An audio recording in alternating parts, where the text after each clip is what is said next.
since we do that with anything else, might be a football game, we'll say, well, let's get an instant replay. Well, if you can't get an instant replay, and with medicine plants you can't get an instant replay, we just do our best to interpret what it was that happened. My own extensive work with plant medicines, and also based on the anecdotes of others who are my friends and colleagues, indicates pretty clearly to me that various individuals have different ways of understanding the physical world. Some people are more auditory, some are more visual, some are more kinesthetic, and that this also applies to the plant medicine experience. That some people will say, well, I ingested such and such a substance and I saw pretty colors, and then I saw my grandmother who just died, and I said goodbye to her. Someone else could be there in the same moment, ingesting the same substance at the same dosage, and say that they heard things. They heard didgeridoos and frogs and music and beautiful angelic voices. Whereas a third person, subjected to the same experimental constraints, might say, well, none of that happened, but I just felt like dancing all night long. I felt so good. I did yoga and I moved and I danced and I worked out this problem I've had in my hip for a long time. I think I just had to look at it a different way. And so I think our experiences with plant medicines are as vast and as different as we are as individual human beings. Many people like to ask the so-called experts on the subject of what they might be able to expect from a plant medicine experience. And that is a really slippery slope that leads to tricky ground, to a bottomless pit. Because the experiences are so different, there's no way to predict what anyone might experience. Many people approach these experiences with the hope that they'll gain some insight into a problem. And often what happens is that it brings up totally different issues, and that the things that we're thinking about quite a lot, we're already addressing. We're already making good progress to resolve what we feel we need some clarity on. Whereas there are many things happening to us in our daily lives that we're simply not aware of. And sometimes when circumstances change, we will suddenly become aware of them. This is one of those opportunities. When we're talking about the spirit of various medicine plants, we are talking about the pharmacology of the way the various molecules interact with our brain chemistry. But we're also talking about something that is beyond a level of pure molecular chemistry. It's sort of like meeting a very beautiful person of the opposite sex who has bad breath. It's like, well, I'm attracted, but I'm repelled. There's something else happening besides just this simple brain chemistry, the molecular level of the brain chemistry, because, of course, we as humans do not have a grasp or a total understanding of all phenomenology which exists.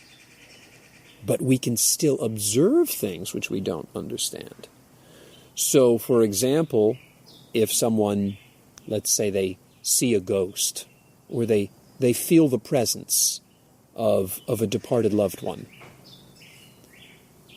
well, science will say, well, we can't prove that. Okay, fine. Just because you can't prove it doesn't mean that the person didn't actually experience it. These are very common things. Many people experience phantom limb syndrome, for example.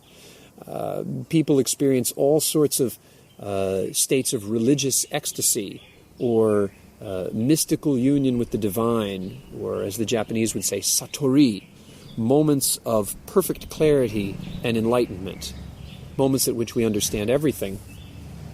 We cannot explain these things in terms of our existing scientific vocabulary, but it doesn't mean that they don't happen. So with the plant medicine experience, there is a certain level that we can understand, which is the level of brain chemistry. We can study that. We can say, well, how does the brain respond to a tryptamine as opposed to a cannabinoid? But there's something else which is happening. There are many other things which are happening which we simply don't have vocabulary for yet. But we can observe them, and we can see that these things are happening. And a good scientist would begin by asking, well, okay, if we can't quantify these experiences, can we qualify them? And, for example, if we don't know what kind of car it is, we can at least say, well, what color is it? So when we apply this question to the plant medicine experience, we see that for most people it is a very transcendent experience in which they feel that they have connected to something higher than themselves, and that they left this mundane reality behind for a moment, and usually they return to this mundane reality with a different sense of how to approach it. Perhaps some of their irrational fears have been discarded. My own observation is that people who have these experiences in a safe context, either clinical or ceremonial, often come away with a deeper sense of calm and an enhanced capacity to navigate the ups and downs and the challenges of daily life. What a lot of people experience with the plant medicine journey, if you will, or the process of ingesting these plants, these substances, is a transcendent experience where they may reflect on their own problems, get some insight into them, and at the same time move beyond themselves to the transpersonal, connecting to something higher than themselves, larger than themselves. And as the effects wear off and they return to their baseline state of waking consciousness, they're better equipped to handle those problems. They've had a new sense of perspective on how to address those issues.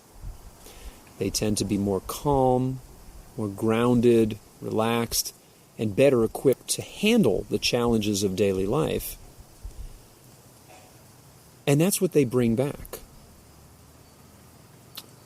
There's a saying in Judaism which is that the value of any mystical experience can be judged in terms of one's ability to bring back that kernel of truth to share with the community.